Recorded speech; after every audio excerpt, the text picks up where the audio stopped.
Je vous ai demandé de me poser des questions sur Instagram pour voir s'il y avait des sujets que vous aimeriez voir abordés dans les prochains épisodes. J'en ai reçu pas mal que je découvre là en même temps que vous.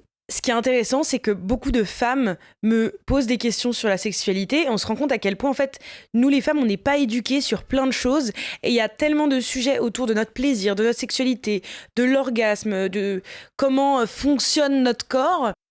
Tous ces sujets-là qui sont pas abordés, qu'on a peur d'aborder, c'est un peu une honte. Et donc, en fait, on se tait et on vit un peu tout ça dans le silence sans vraiment avoir de réponse. On nous apprend pas vraiment à nous connaître, nous les femmes. Et je trouve qu'il y a cette différence quand même avec les hommes. Rien qu'en cours de sciences, etc. Moi, par exemple, je me souviens qu'on apprenait les organes génitaux masculins et féminins. Mais par exemple, un clitoris, on n'a jamais montré ça, alors que ça fait partie de l'organe génital féminin. Même l'intérieur d'un sein, je sais pas si vous avez déjà vu ce genre de photo. En fait, c'est une sorte de fleur, là. Si tu touches vraiment ton boobs, si t'es une girls, il y a des trucs en dessous. Alors, c'est pas vide. Il y a un truc avec des petites bosses et des machins si tu appuies vraiment. Et en fait, c'est toute une fleur. Et je me souviens que j'ai vu cette photo passer de à quoi ça ressemble l'intérieur d'un sein. Et je me dis, mais j'avais jamais vu ça. Genre, mon propre corps, je le connais pas.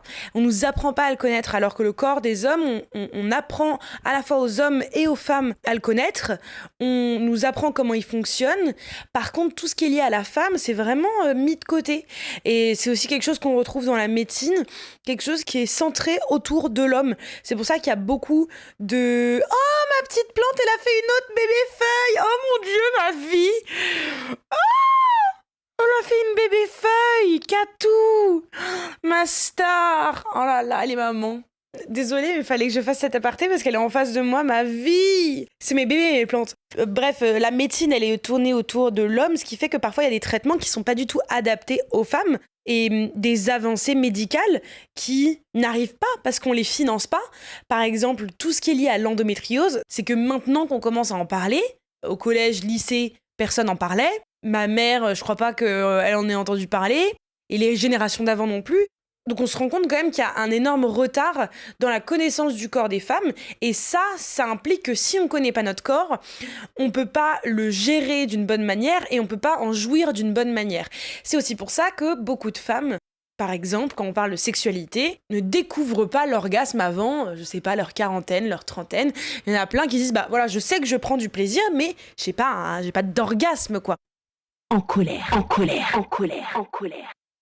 Et moi, c'est vrai que pendant mes relations sexuelles avec un partenaire, en réalité, j'ai rarement un orgasme. Genre, mon premier ex, j'ai eu une fois un orgasme. Ensuite, il y a un autre gars que j'avais fréquenté. C'était très bien, mais pas d'orgasme. Un autre gars, ça s'approchait. Si, une fois. Et ensuite, il y a un autre gars que j'ai fréquenté. Et là, il y avait une très bonne alchimie sexuelle et donc il y en avait plusieurs. Je suis toute timide d'un coup quand j'y pense parce que je suis en train de penser à une scène de cul là du coup. Il y a des souvenirs Enfin, vous savez, si vous avez eu des relations sexuelles dans votre vie, parfois il y a des flashbacks comme ça qui reviennent, ça me rend toute timide. Anyways.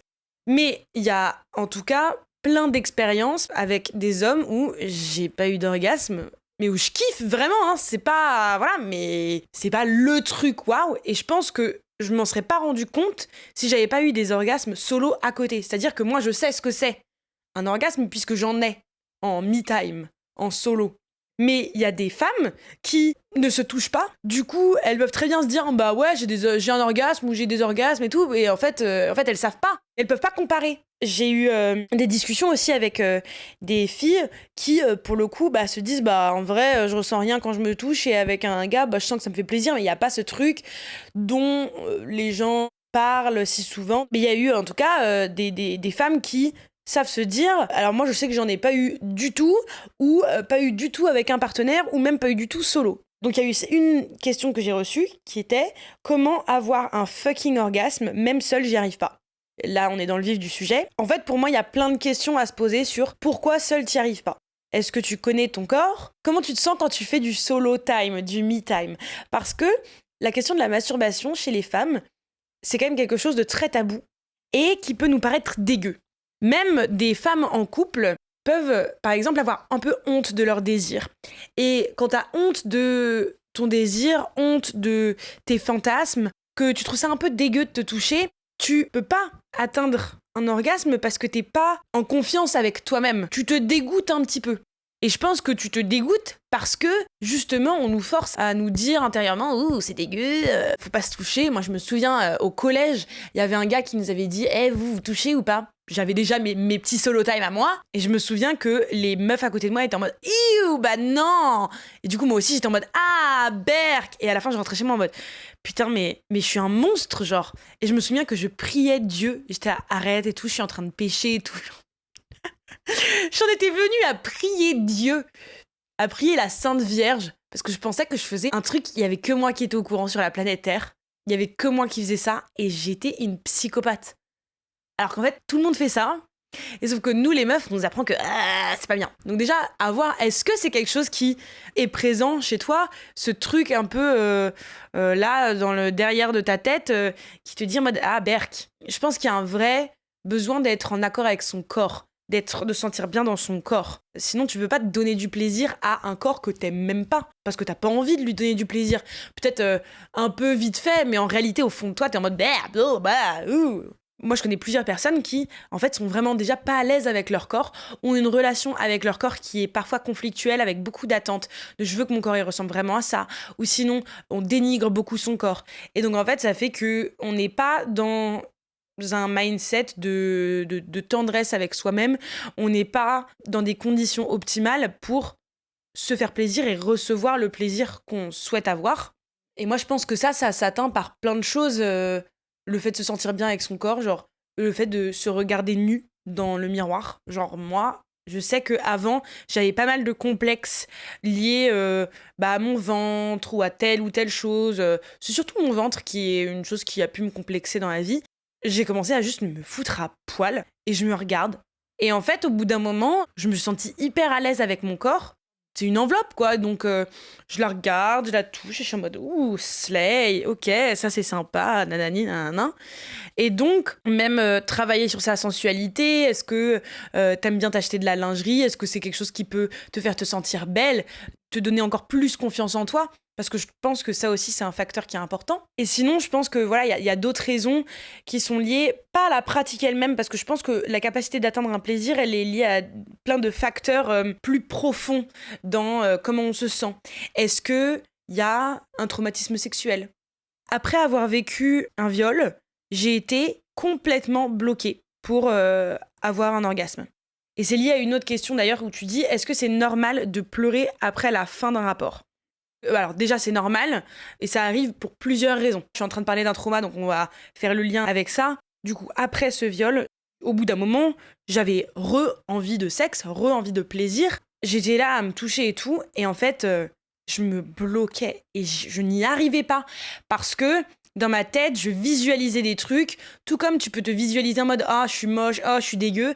Et moi, je visualisais en mode « Je suis une salope, c'est pas possible, je peux pas aimer ça, je suis un monstre, c'est dégueu, berk ». Et du coup, mon corps était crispé et ma tête était vraiment pas là, donc ce n'était pas possible, tu vois.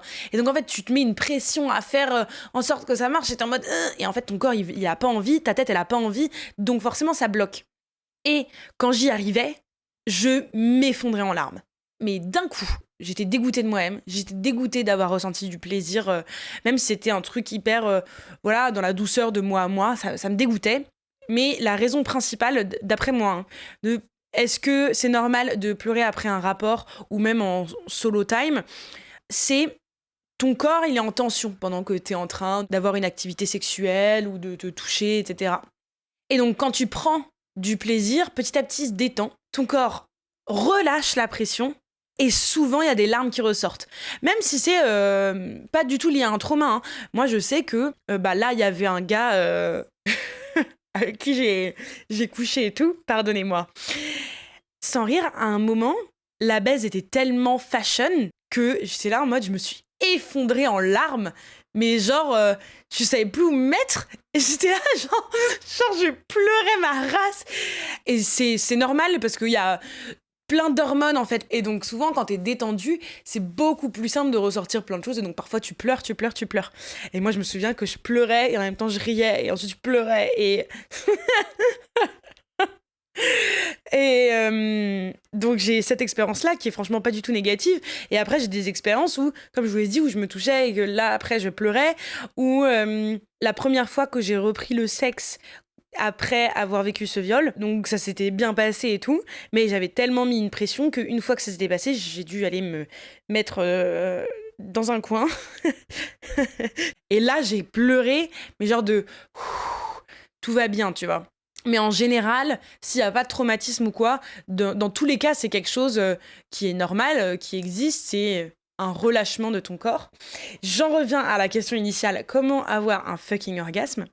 Une fois que tu as travaillé sur la question de, ok, est-ce que moi aussi je suis tombée dans le panneau de cette règle patriarcale qui dit que une meuf qui fait du sexe, c'est dégoûte, une meuf qui se masturbe, ça dégoûte, mon corps, il est dégueulasse, et puis je suis trop grosse, et puis mes cuisses, elles sont trop grosses, et puis ma chatte, elle est moche.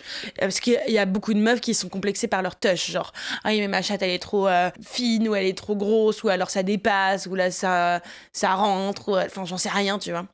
Bah là commence le travail de ok, j'essaie de m'en sortir en mode bah non, en fait je suis fashion, j'ai tel bourrelet et en fait c'est ok. Et ensuite, premier step, tu prends tes clics et tes claques, tu vas chez Passage du Désir, tu t'achètes un womanizer, un vibro et tu laisses faire. Crois-moi, je prêche la bonne parole, ça ne peut que venir. Tu es une bougie, je m'en fous, tu danses, tu te déhanches, imagine que t'es en train de drailler quelqu'un et genre, je sais pas, tu te fais ton scénario dans ta tête et ça part. Et ça part. Ça y va. Voilà. Vous venez d'écouter un épisode du podcast En colère. Si vous êtes toujours zen, c'est que vous n'avez pas écouté assez fort. Vous trichez. Bon alors maintenant, soit vous allez crier dans votre oreiller, soit vous écoutez l'épisode d'après. Allez, oust.